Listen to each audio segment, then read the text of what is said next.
You can't kill a deer from the ground, and it's a problem. Hey y'all, KC from The Element here, and I've killed quite a few bucks from the ground, not because it's my favorite way, but because it's the way that you have to get it done sometimes. Yeah, sitting in a tree is nice, but chasing deer around on the ground is sometimes the only way you can get a big buck on the ground. But you can't do it unless you address these things. One of the first issues that I see people have when they start trying to ground hunt is that they just move too slow. Okay, the whole point, not the whole point, a large portion of it is the idea that you can move from place to place, be mobile, make strategies come to fruition, and make moves on deer to make sure that you're in the best position for a good shot. Well, if you move as slow as Christmas, you will not have as many opportunities just by the probability and the statistics of it. You have to be moving around very quickly to be able to encounter more animals. And the more you're not in cover, the more you're exposed and the more a deer can see you. Okay, so it is not a good idea in most scenarios to be in cover here and to slowly work your way to another piece of cover over there. Instead, oftentimes, as long as you're not in the direct line of sight of a deer, you need to make ground. You need to go from point A to point B as quickly and as quietly as you can. Another big issue that some guys have is like the counterpoint to that. You move too fast. Fast movement in particular, draws attention, and deer are keen to that stuff because a lot of times when you're fast, you're loud. Okay, if you're moving around too quickly, you're not paying attention to the minor details about where you're stepping, where you're going, if there's water you're going to splash in. All these different things can cause you to make a lot of noise. And also, a lot of times when you're fast, you're flailing around and you just look like something that's not supposed to be there. Deer move fast as well. Even if they're not scared, even if they're not spooked, a lot of times a deer moving from point A to point B is somewhat in a hurry. They're prey animals. They're constantly on alert. They're concerned for their well-being, right? So if you're moving fast and deer are also moving fast, there is a scenario, and I've had it happen to me more than once, whenever I am trying to get somewhere quickly on the ground in pursuit of a deer, and I run into the deer, not like that, right? But I have an encounter before me or the deer are prepared for it, and it ends up in a no-kill, and that's not a good situation. You want to be making conscious decisions about when you should move quickly, when you should move slowly. You don't want to get ahead of yourself. You don't want to run into the animal before you know they're there. My next point, and I see people do this a lot, you have to be responsible with the concept, right? But you have to take the shots you're given. We're talking about archery hunting here. The same thing would probably apply for rifle hunting or gun hunting of any sort, right? You need to understand that you were there to use your weapon to take home an animal with you and put that thing in the freezer and put it on your wall, okay? And so with that, you need to know how to use your weapon. You don't need to be fumbling around with new equipment in the field. You need to have practiced, whether that is a scope, whether that is a sight on a bow, a new release, new ammunition, new arrows, new broadheads, whatever they are. I would not go in the field with anything unproven. And this is something I know from experience, okay guys? I have used things on a trial run in the field in the past, and it would not go well for me. It's a thing I have learned through trial and error, okay? And I want to share that with you. Now that you have familiarity with all your equipment, you need to be able and be prepared to take the shots that the animals present to you. And there's kind of two aspects to this, right? You need to be creative with being able to get your shot off. Now, let me give you a caveat here and preface this with saying that I don't mean take shots you shouldn't, but I mean make the most of the ones that you are given. It might be a frontal. You might need to practice on what that looks like, where to aim on a deer on a frontal shot. You might need to be thinking about how you can draw on an animal behind cover, take one step out and shoot, and be prepared to do something quickly like that. I have a friend, I'm not going to name who it is, but I know of this guy. This past season, he drew on a deer at like 27 yards and took his sweet time trying to use a thumb button release, and it took too long. The deer jumps out of his shooting window. Okay, you have to be able to make a quick shot whenever it counts, but don't do it irresponsibly. Okay, another thing, sometimes you might need to take a shot from your knees. You might need to be on one knee. You might need to be standing straight up. You might need to crouch, or you might need to adjust at full draw between those things. It's a great thing to practice. Again, don't do it dangerously, don't do it haphazardly, but be ready to be creative, because when you're on the ground, things are happening fast. The deer are moving a lot of times. Sometimes they know you're there, and you need to be able to make quick decisions, but make them be the right decisions. Now, the other thing with shooting is distance. Okay, again, I'm not advocating you take longer shots than what you're prepared to do. However, I have found that you will hardly ever get a shot less than 30 yards on a whitetail deer on the ground. It's just not how it works. If you do, I have shot them really close. I shot one on the ground in 2021 at like 8 yards, but that was a spot and stalk, very specific scenario where I was able to walk up on a ledge and shoot down at that deer. That hardly ever happens. A lot of times it's more of a call-in situation, or you're cutting a deer off, and on the ground, 40 yards is close, okay? And I know that's a long distance from some guys. And if you feel like 40 yards is beyond what you're capable of pulling off, especially in an intense situation, that's okay. You don't have to do this, and I would encourage you to do what you feel comfortable doing and what you feel like is going to bring you the most success.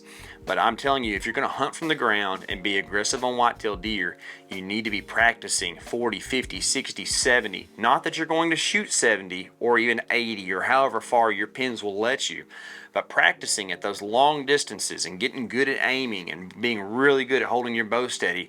If you can hold a tight group at 80 like this, at 45, it's going to feel like a chip shot. You're going to feel so prepared for that it's not even going to seem like a difficult thing for you to do. With that, you need to be able to judge deer and their body language, right? A 50-yard shot might not seem like something that's crazy far, but if that deer practically has its hair on fire because it is about to spook, he's liable to not even be there when you get there, or something worse could happen, like a really terrible shot. So get good at understanding the body language of deer and being able to understand what kind of shots you can pull off at what distance. Another thing that I see people do who are used to traditionally hunting in tree stands or blinds is that they continue to have that type of mentality while they're out on the ground. And yes, maybe you're hunting from the ground, but it's more of an ambush situation. You have a pre-built ground blind or something like that, or something that you kind of put up once you get to your location, and that's okay to have that mentality, but you still have the freedom, even in those scenarios, to get up and move if you think you need to. Tree stands are practically permanent. Now, I know that there's a mobile hunter type thing going on out there, and I participate in what you'd call mobile hunting from a tree often, but hardly ever do I mid-hunt get down and move 3 trees over. On the ground, you are perfectly free to do that. Say you go in for an evening hunt and you are set up on a bed to feed pattern, and you think the deer are going to come right by on a trail at 18 yards from where you're sitting. And then you realize that a group of 7 does walks 76 yards up a trail to this food source. You get up and you can move right then. As soon as those does are out of range or out of the perception of you, get up and move. And then, you know what? If you made the wrong move and you see them do it again, you can make another choice and move to a different location. Mobility is in your favor when you're hunting from the ground. Do not forget that. Be able to be mobile. Don't set too many things on the ground that keep you in one location. Say you've got your rattle antlers over here, you got a water bottle here, a snack right here, so a wrapper of trash right there. You don't want to have to like pick all that stuff up and move, right? It's just going to take too much time. Being mobile is the key. And oftentimes when I'm hunting on the ground, I think about this like my hunt in South Dakota last year, where it wasn't the biggest buck I've ever killed, but it's one of the most spectacular deer hunts I've ever been on. He was a huge buck, mainframe 9 with a little kicker. I mean, just one of the coolest deer that I'll ever get to shoot. He's beautiful. And I'd seen that deer all day long, okay? I actually had hung in the tree in the morning. We see the deer come in and bed down for a moment early morning, and then he leaves. So what do? We get down, we go up to the top of a hill and glass a whole bottom until we pick him up again. And then for the next 4.5 hours, we found a way to shadow that deer and move around and operate fluidly. That's what I wanted to say, is this is a fluid hunt, right? I never have a particular game plan. I'm just staying within the general area of where that deer is and keeping my eyes on him. And essentially there was like a 20-minute period there where I'd lost the deer and we were a little concerned about it, but we just stayed put until we picked him back up again. But for a good solid 3 hours we were within 150 yards of this deer. Had the wind right, which matters a whole lot, right? But I was able to shadow this deer and finally got to a point where I was able to grunt at this deer on the ground and had him come into range and got a shot. Actually missed on the first shot, which was like so deflating, but because it was close to the rut, he was fired up. He gave us a second opportunity and I made the most of it.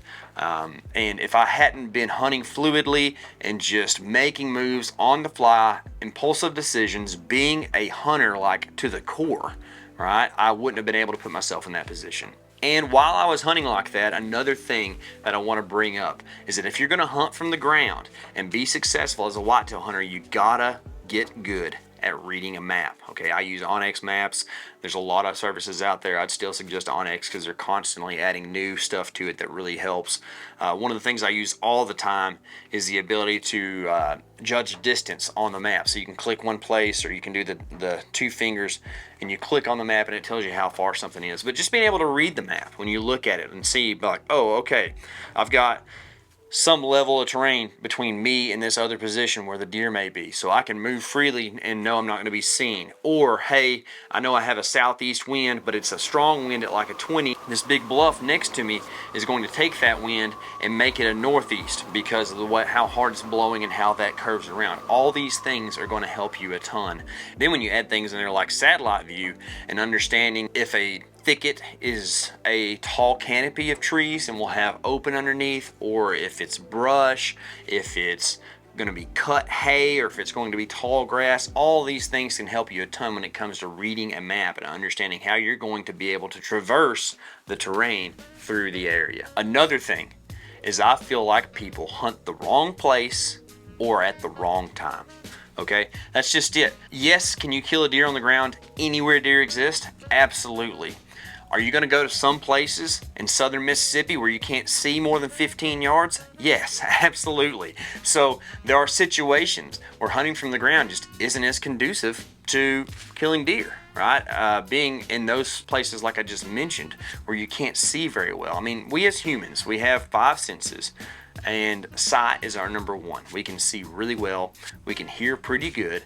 There's hardly ever an opportunity for you to smell a deer. And if you're tasting them, I hope they're dead, right? And then if you're touching them, I hope you've already shot them. So between seeing and hearing, that's about all you got out there.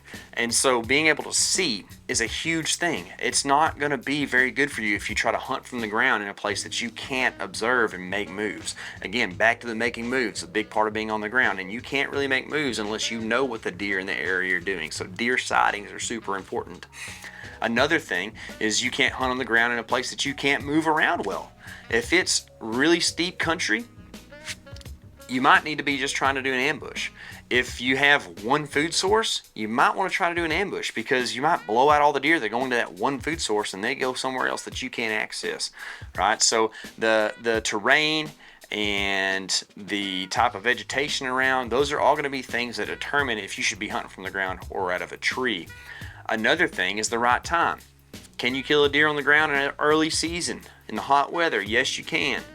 Is it going to be the best time to try to put stalks on deer or try to make moves on the ground? I don't know. Maybe the grass is crunchy because it's dry. Maybe the deer don't move to the very last light, so you kind of need to be set up and be ready for the deer wherever they are. I particularly like to hunt deer on the ground in the rut. I mean, quite honestly, that's the time we all like to hunt whitetail deer, right? They're going crazy. It's a lot of fun. They're on their feet a lot in the day. And the bucks are just less wary. It's not that they're dumb, it's not that they don't have all those senses, but instead of viewing you as a threat, sometimes they view you as a competitor to does, or they view you as like, is that a deer? And it gives you a little extra edge. And quite honestly, who doesn't want to be on the ground chasing big giant whitetail bucks when they are fired up, slobbering, and ready to fight? It is the most fun thing you will ever do, and I hope you find success.